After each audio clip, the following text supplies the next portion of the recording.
and put in the air today, but my goodness, I'm having a sinus headache like you won't believe.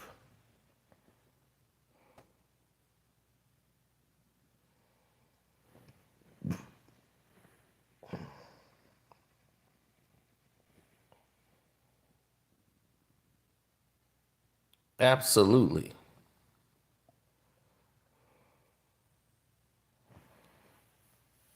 So it's good to see all of y'all. Don't forget to hit the like button coming through the door. This is day 23 of the Sean Diddy Combs trial, and Kanye West makes an appearance, and that shook up the courtroom.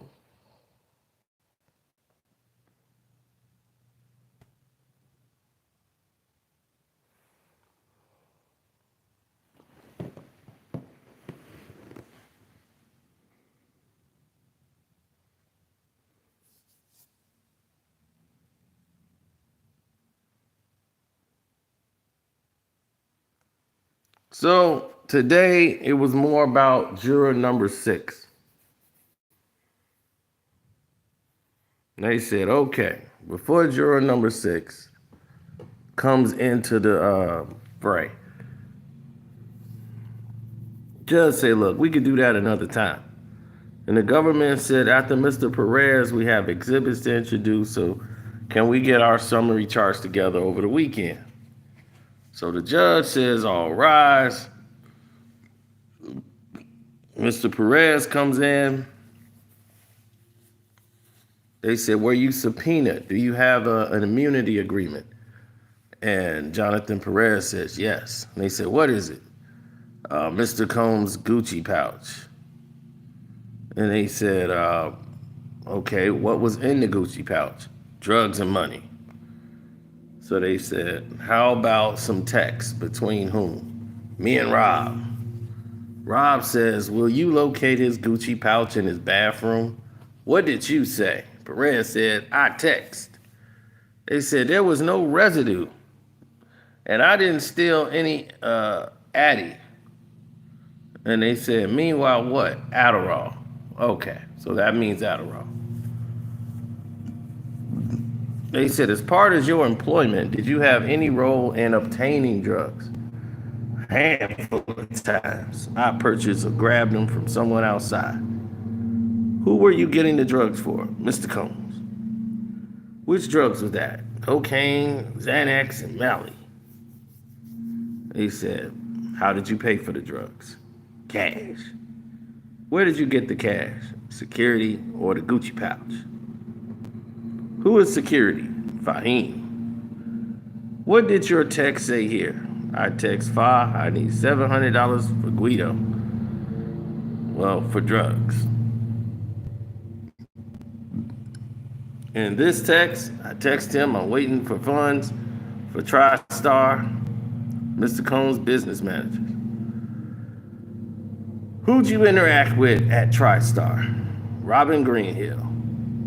Did you get a FaceTime from Mr. Combs from Jane's house? Yes. I dropped him at Jane's house with his supplies.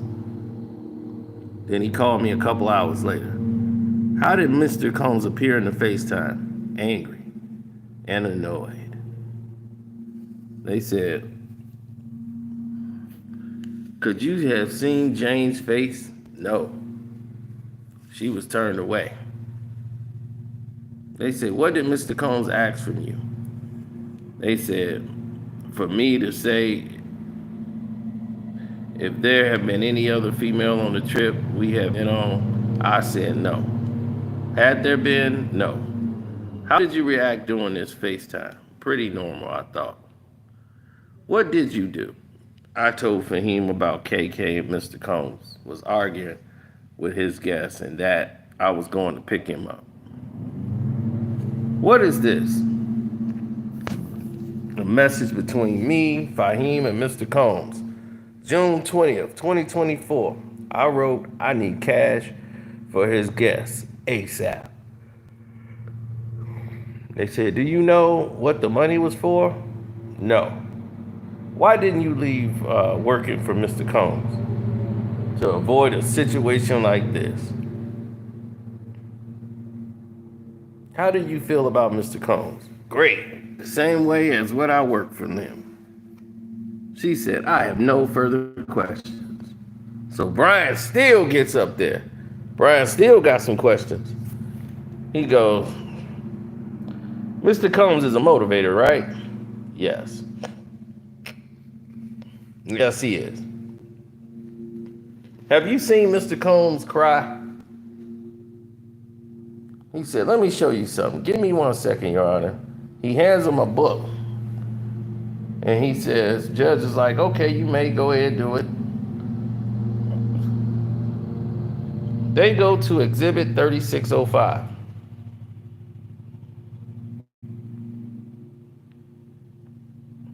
He says, I can't remember if he was crying, but this does remind me that he was upset. They said, look again. He's like, yeah, it don't refresh. He said, okay. You said there was a lot going on. Do you remember the March searches? Yes. He said, you saw the news, right? Yes. Had you been in the bedroom at 2-Star? Yes. Did you ever see any guns there? No. Did you ever see him with firearms? Never. I only saw security with them. Because he's a man of note, right? Yes. He is a man respected in many fields. Objection. I'll ask this. You have worked with other celebrities, right? Yes. And many of them have security, right? They do. You mentioned Jane. She was nice to you. Yes. You called her King Nights. Personal time, right? Yes. Mr. Combs worked long hours, right? Yes. Because you worked out of his house, sometimes business and personal got mixed. Correct. Setting up a King's Night, what was the business or personal? Personal. And buying drugs, if I'm not saying you did it often, that was personal too, right? Right. And buying lingerie for Jane, personal, right? Personal. Did Jane always appear to you to be willing participant in the King of the Nights? They was like, objection, the government, objection. And the judge like, no, that's overruled. And he said, yes, always. He said, a small amount of drugs, personal use, objection. And they said, okay, that's sustained.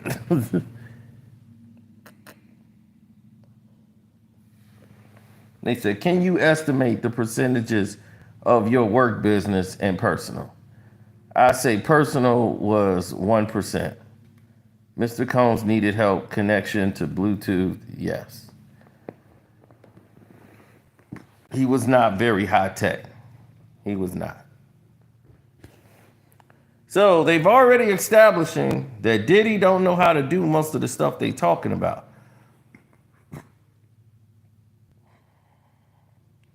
And that security, of course, had guns, and, you know, he's never seen Diddy with any gun, and he's been in his bedroom. So he's established that he's never seen Diddy with a gun. So if the guns was there, it was on the security. Like, we know what's going on here.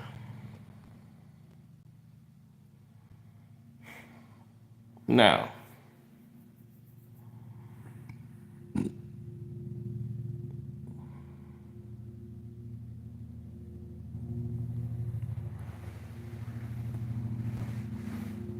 well, so far this testimony is going exactly the way the defense would like it to go.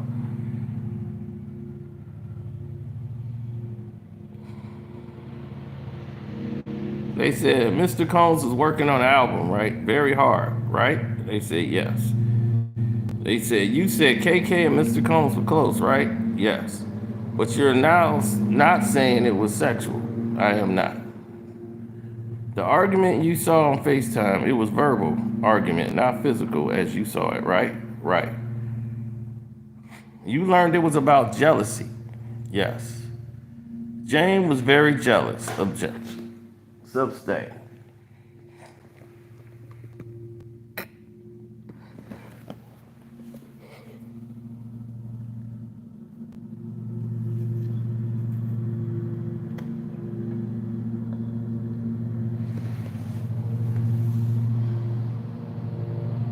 Yeah.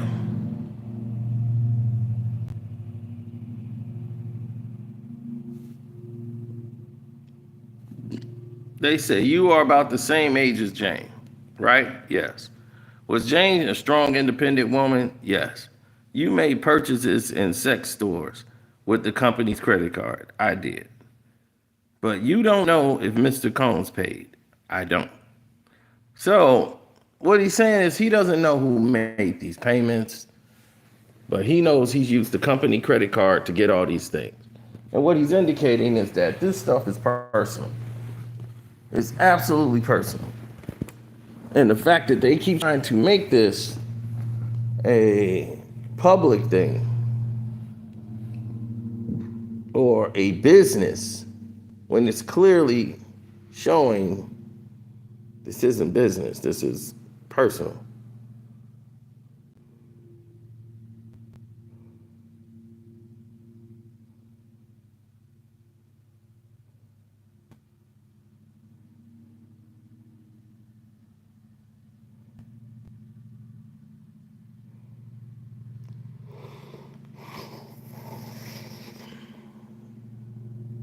Mm-hmm.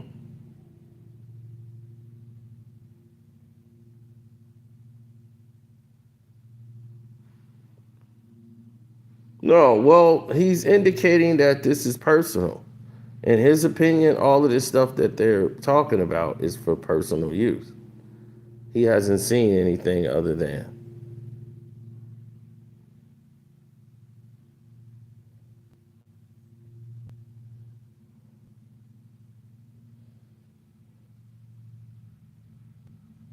No.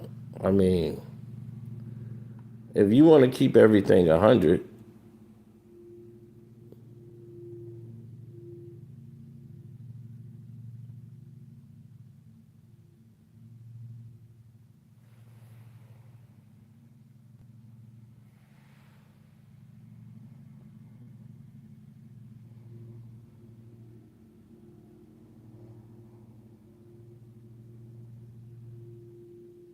that's why they say patience is a virtue.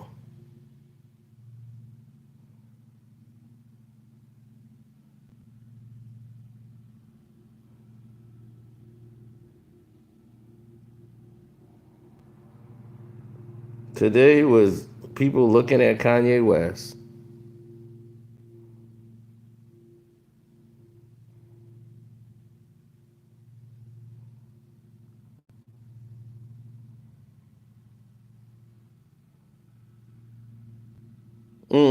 Because they wanted to talk about the raid and the guns they found in the security room. And they said the defense stated the agent who first found the guns should testify.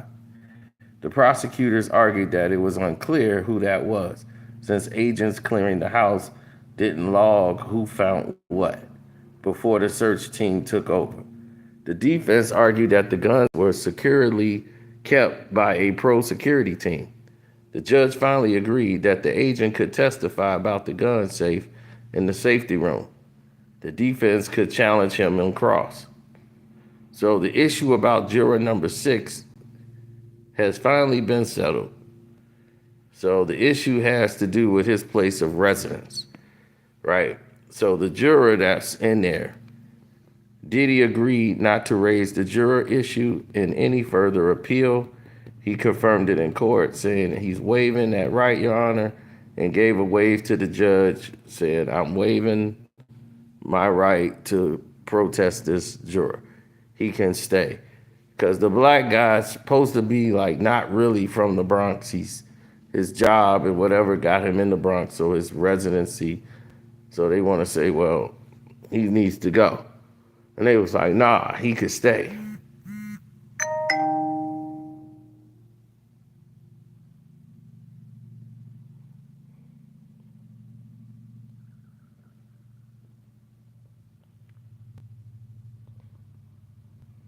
So they had more messages to Christina Coram about making sure Robin pays her rent. And Robin has said her rent was paid. They brought that up, and then they said these texts were sent from a phone linked to Damian Butler near the Newark airport. And they said, 3 of my doors are broken. This is crazy. D-Rock says he's coming to the house. He just texted me. I don't think leaving your place is a good idea. That won't help. The message, he has my key. I don't feel safe. The key has a blue fuzzy tail. Just take it. That's what the government said. D-Rock says, I'm at the house. Puff is here. You know I can't take your keys from him. The judge says, thank you. The government may now call this witness to the stand, and they call Special Agent Andre Lamont. So this is when, they started with the agent. And they asked him what was his job. He was talking about he worked at HSI in Los Angeles, talking about human trafficking and all that stuff he does. They said, do you carry out search warrants? He said, yes, I've done around 50 to 60. Did you search 200 South Mapleton Drive in LA? He says, yes, at the request of HSI New York, we executed the warrant. They said, let's show you this exhibit. What are these extra buildings? That's a sauna and that's a recording studio. Were all rooms searched? Yes. Seized items and were logged into our case system. So they said, object, we want to move these exhibits out. So the sidebar and the judge said the exhibits are admitted. So the government says, what are these? Floor plans to the property. They said, how do you know they were accurate? I was there in person. They said, how many manila envelopes did you find in the nightstand? 6. What was written on them? Just the letter K.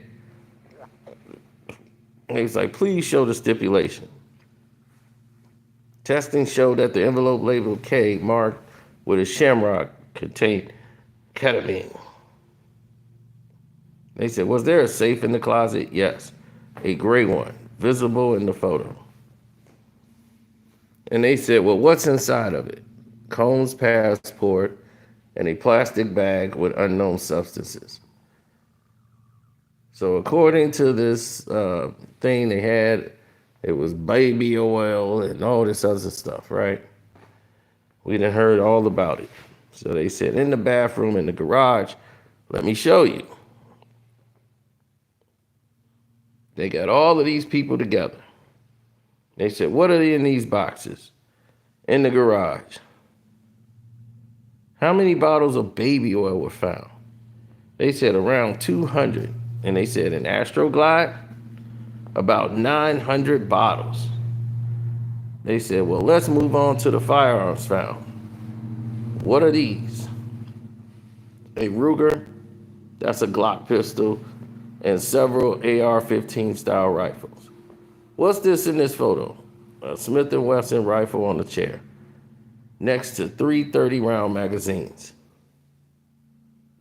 There was also a 5.11 bag. What is in it? A rifle and a Mossberg shotgun. And they said in this, a 60-round drum magazine with 59 rounds of a green-tipped ammo. What's special about green-tipped ammo? It's armor piercing. Please check the firearms in the chart beside you. And they said the serial numbers matched our records, were available. Were our firearms missing serial numbers? Yes. One long gun. How is that usually done? With the machine. The metal is smothered, not scratched. No further questions. So Diddy people come up and said, you aware Mr. Combs has private security, correct? Yes. And all fire and ammo were found in the security office, correct? No guns was found in the children's bedroom, right? None. Was the security office locked when you arrived? No. They say, but you do know it is normally stay locked. Did it have a lock? It had a knob. Whether it locks, I'm not sure. Do you have any reason to believe the safe was already open? No. And he says, when your team arrived at Mr. Combs' residence, who entered the home first? A special response team went in ahead of us. And what was the purpose of that team's entry? The sole purpose was to clear the property in order to make sure it was safe for the rest of us to go in. They looked for people, and if they encountered weapons, they secured them. So that team wasn't there to gather evidence or take photos. No, they typically do not take photos. Their job is to strictly safety and security. Just to be clear, you weren't present when the firearms were first found. No, I was not. You also don't know whether the safe was locked when agents first found it. No, I do not. What about the security room where the guns were later documented? Do you know if the door to that room was locked when agents arrived? I do not know if it was locked by then. It wasn't locked when I entered, but I can't speak on the conditions before that.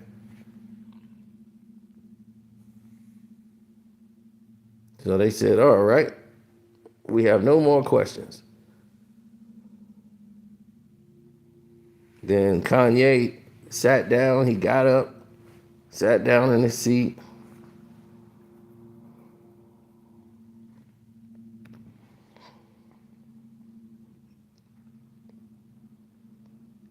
Then they said, we want to start talking about Diddy's conduct during the cross-examination. While the defense was questioning him, Mr. Combs was nodding emphatically. He did the same thing earlier this week in Jane's testimony. We want him to stop. They want Diddy to stop nodding his head.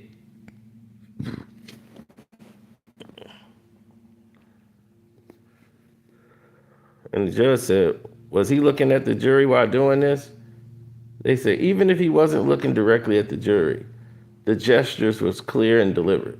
It's the kind of behavior that could be perceived as trying to influence them.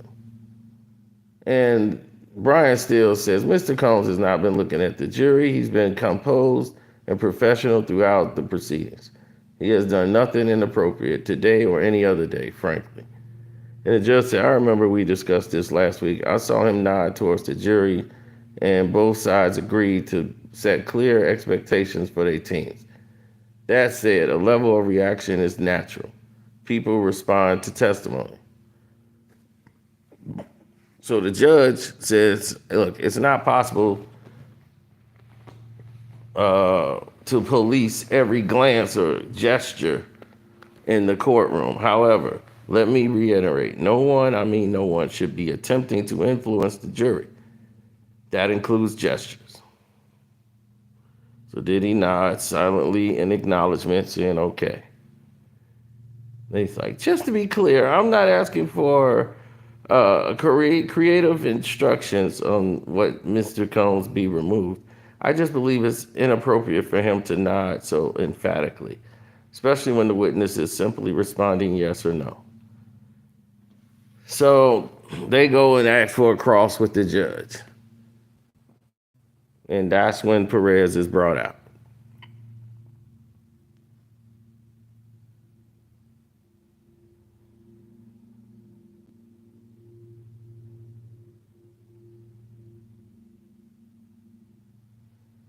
Mm-hmm.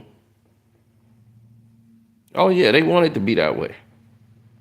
Because if it's not that way, then they could perceive it and turn it to be something that it's not. They're looking to cause distraction. Because Kanye West came in there and just sucked the life out of the room, just with his presence.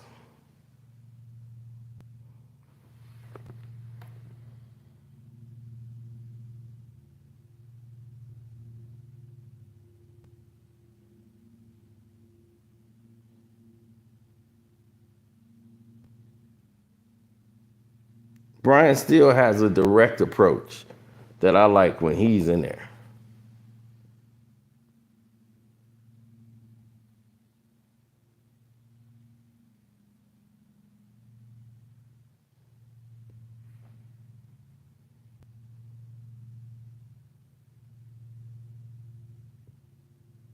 Mm-hmm. Like Brian Steele told Perez, he said, Diddy was working intensely on the album at that time, correct? Yes. He said he and Christina Coram were close. Are you implying there were a romantic or sexual relationship? He says, no, I'm not, right? He said, the disagreement you saw between Combs and Jane over FaceTime, it was verbal, not physical, right? Yes, just verbal from what I saw. And later you learned it was about jealousy, remember? We went through that and he said yes. And they called for an objection. And he was like, sustain.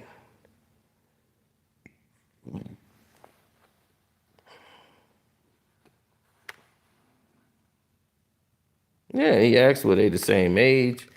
And he said, would you describe Jane as being a strong, independent person? He says, yes. He said, you once made purchases at an adult film store using a company credit card. He said, I did.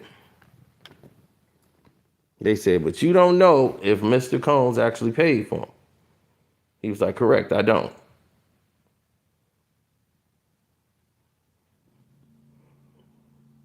And Mr. Steele said, the hotel was booked under your name and you're the one who had to go in and prepare it, right?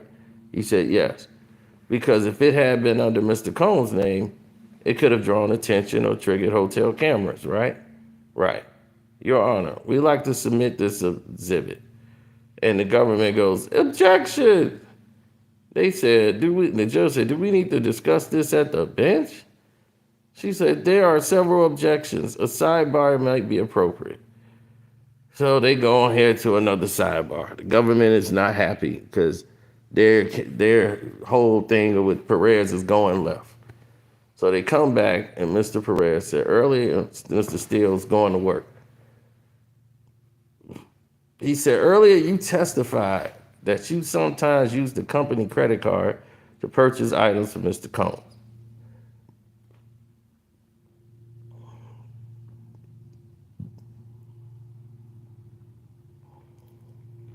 Such as for Jane, in the sex stores. Is that correct? Yes, that's correct.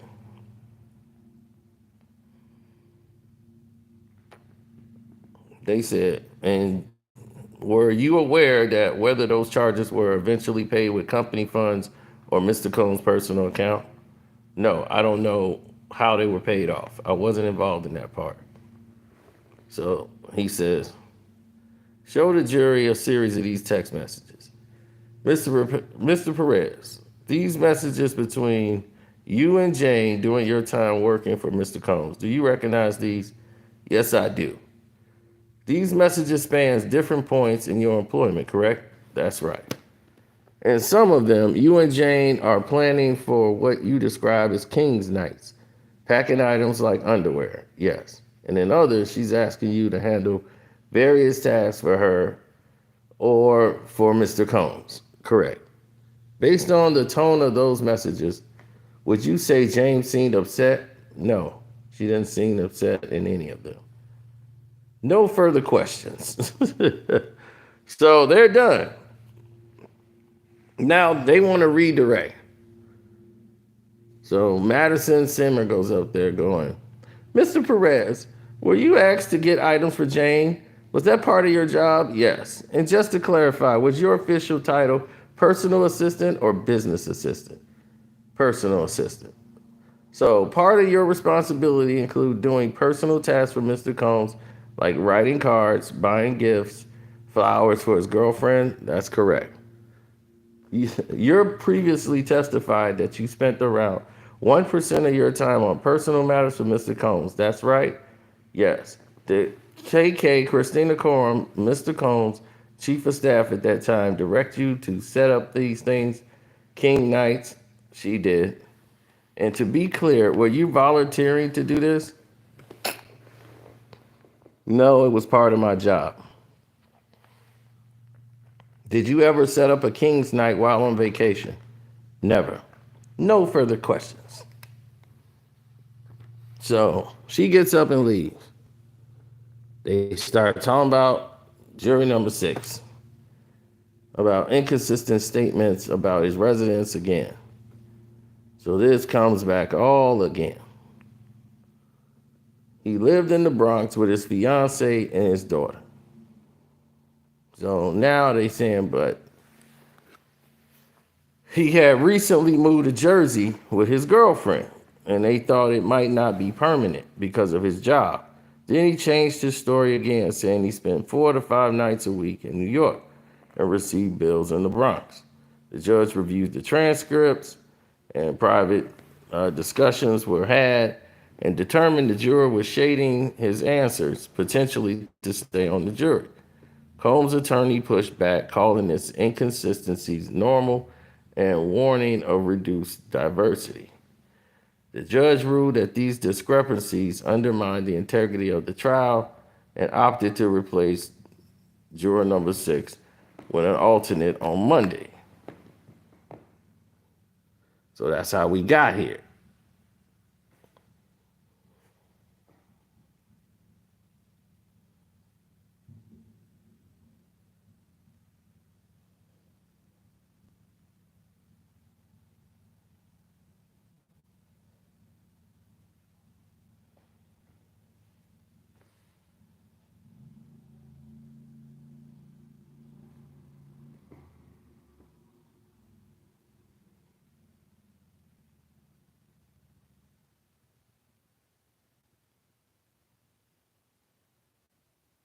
Yeah, well, that's kind of how it goes.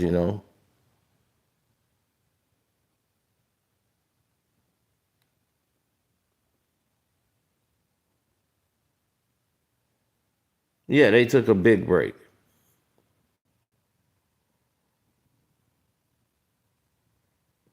Like I told you, today was more about them infighting over things that has happened in the past, more than it was about what was happening now.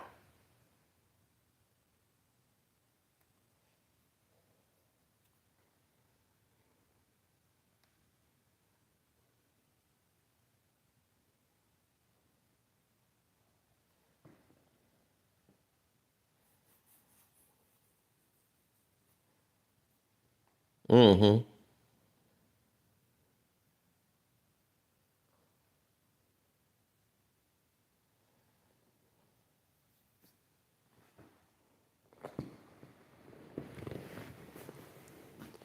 Well, Kanye was there. He didn't have a mask on. He had on sunglasses. He had his black guard with him. He had his white shirt on.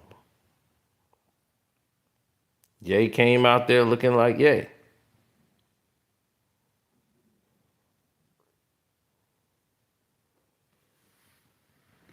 So when Ye came and appeared, that shocked the world. Like all eyes was on Ye. You didn't think about Diddy. So that's what Ye was looking like coming in there.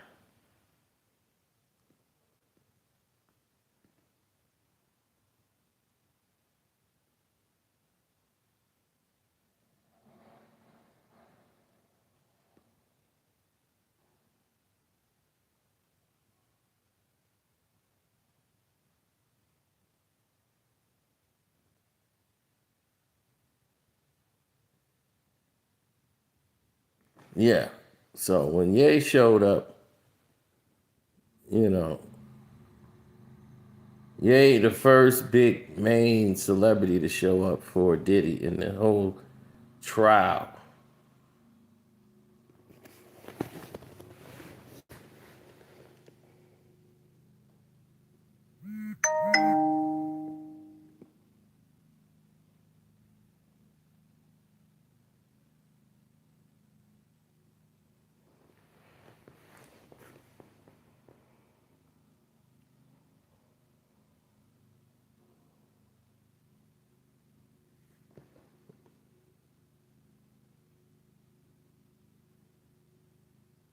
Oh yeah, without a doubt. There's a lot of stuff going on.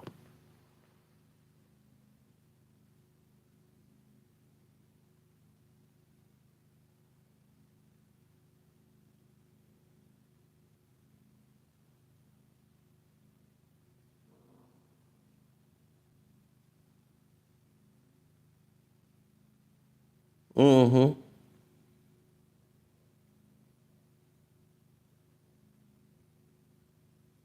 Oh man, it was crazy.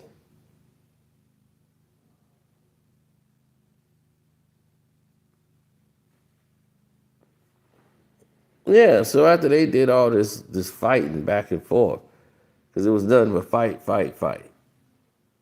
So they leave, they come back, and then they start again. And they go, the judge said, you may proceed, but without showing the exhibit to the public in gallery.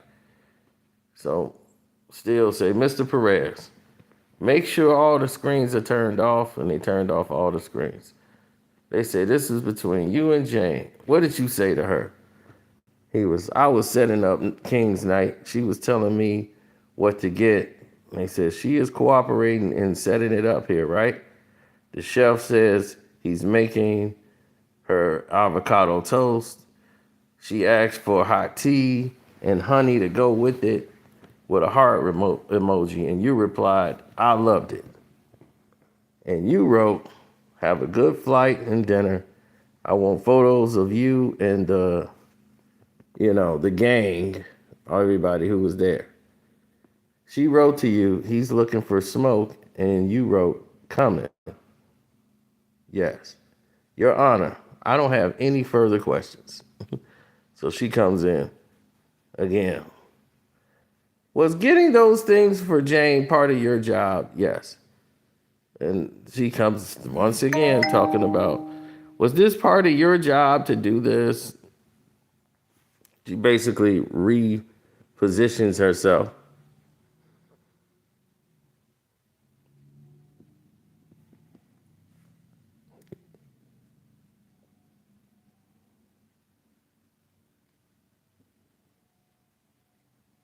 Yeah, like she says. They go and she said, did you ever set up King's Night on vacation? No. And they said, we can turn the public screen back on. Thank you. This item, this new hookah, is that personal? Not necessarily. And the baby oil, personal. Part of your job? Yes. It was TriStar which designed the payments, not you, right? Right. Nothing further. Thank you. And it just said, let me see y'all attorneys at a sidebar.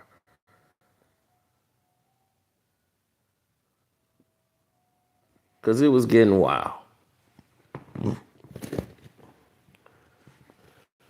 So the government said, we move to introduce these exhibits. Judge said, okay, that's granted. Juror, y'all might leave for the weekend. Don't talk or read nothing about this case. And they said on jury number 6 under the Fazio case, the court have broad discretion. They said in the morning we will address this.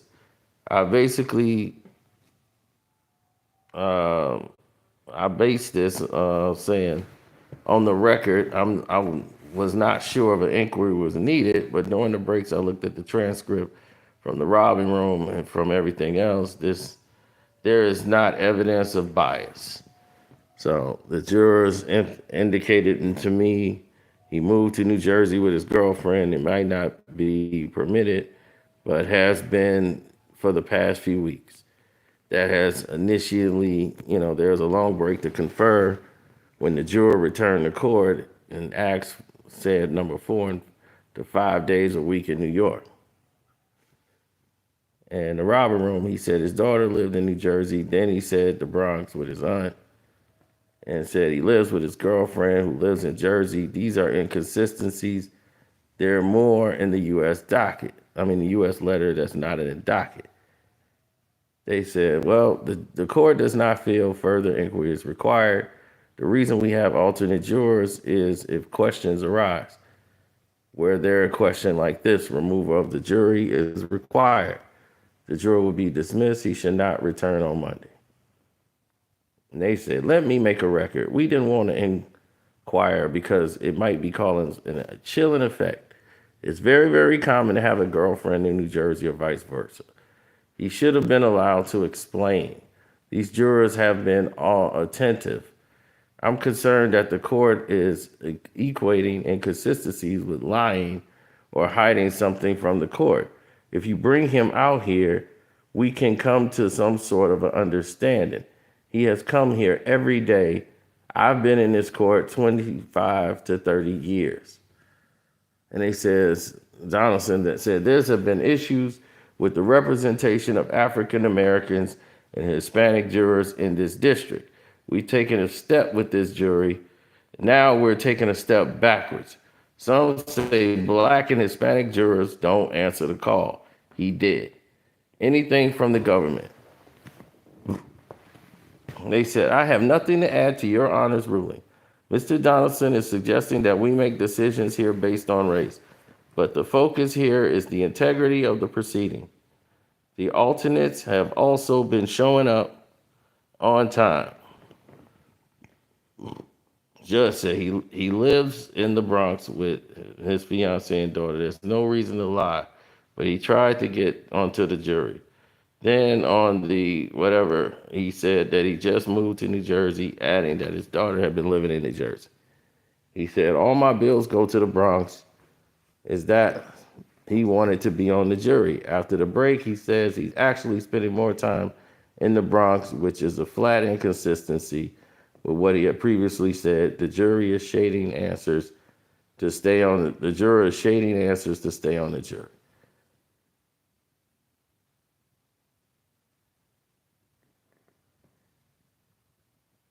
They say, what's with this why thing for him to stay on the jury, to be an alternate? Is going to be less diverse jury. That's a fact. Seeing that what I've seen in this district is paramount to get a representative jury, and particularly in this city. And the judge said, I've heard you, Mr. Donaldson. And then next thing you know, Diddy's head lawyer said, I got a new argument. There was a state case that said there's a difference between principal jurors and alternate jurors. I know I'm throwing the ball in the end zone with New York law. Hail Mary. So, and Brian Steele said they're bringing this up now after weeks of watching the jurors' reaction. Now they're going back to this voiding and getting them in. Everybody knew, but no one did anything. At least bring in the juror to potentially explain. And the judge said, I'll consider all of this. This came up in the discussion last week.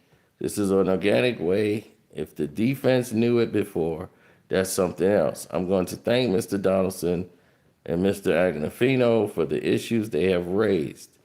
If there is a change in my thinking, I'll let you know. For the record, we have no idea of this during this trial. Just said, all right, well, let me have all parties at the sidebar.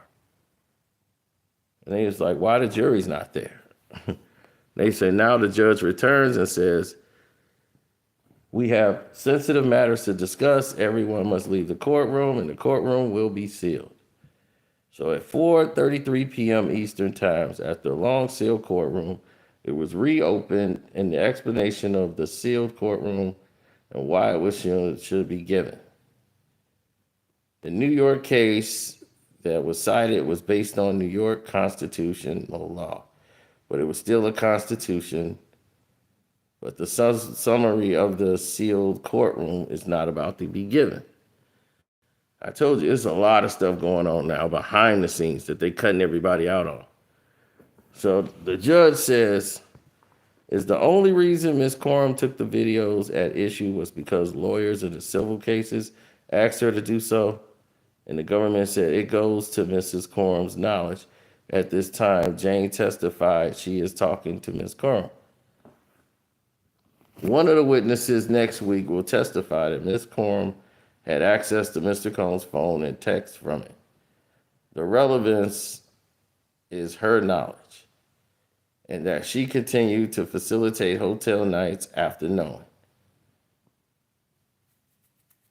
And Gurago says, Tenney said, it was Jane who asked for the Four Seasons. Anytime she went to Two Star, KK left the premises. Jane coordinated her flights with KK. At least 2 instances of alleged trafficking. Mr. Combs gave her liquid Molly. Judge said the defense's objections to these exhibits are overruled. Anything more? D-Rock ended his employment in 2017. He needed to pay for his grandmother's gravestone. He asked Mr. Combs for money. Butler is grateful. How is this relevant? And they were like, beyond his employment, Mr. Combs and D-Rock have been friends for decades.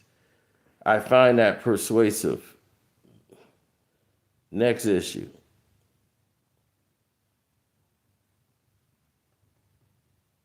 And they said the government has initially abandoned the claim that Gina was a victim. The exhibit rebutes their argument that Mr. Combs bought the International Continental video only to protect his reputation. But this shows, as to Gina, he was aware that law enforcement can get involved in domestic violence. Gina had become a major part of this case. Judge said, I am excluding this exhibit A629. It's unfairly prejudicial, outweighing any probative value. They say, we got more objections. Diddy side.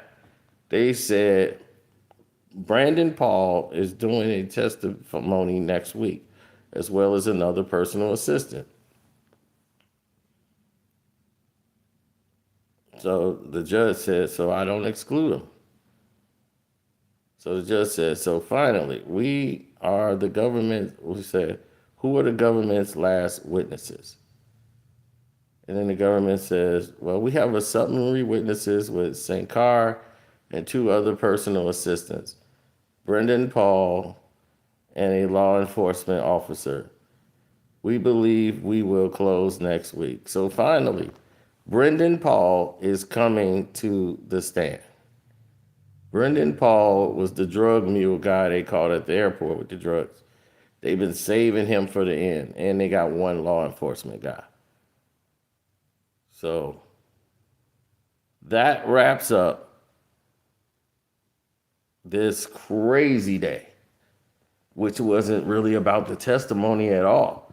Today was mostly the arguing between the prosecution and the defense with the judge on what's going to be allowed, what's not going to be allowed, and juror number 6. The people they put on the stand really helped the defense. And that's why I like Brian Steele when he's doing cross. He gets right to the point. It was a really short day today.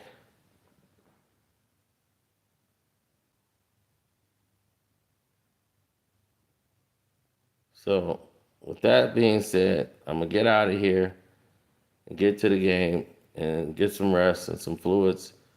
Like I said, my sinuses is on 3,000. I'll be going live probably right before the game ends. And we'll do a post game because this headache is bothering me. All right. Take care.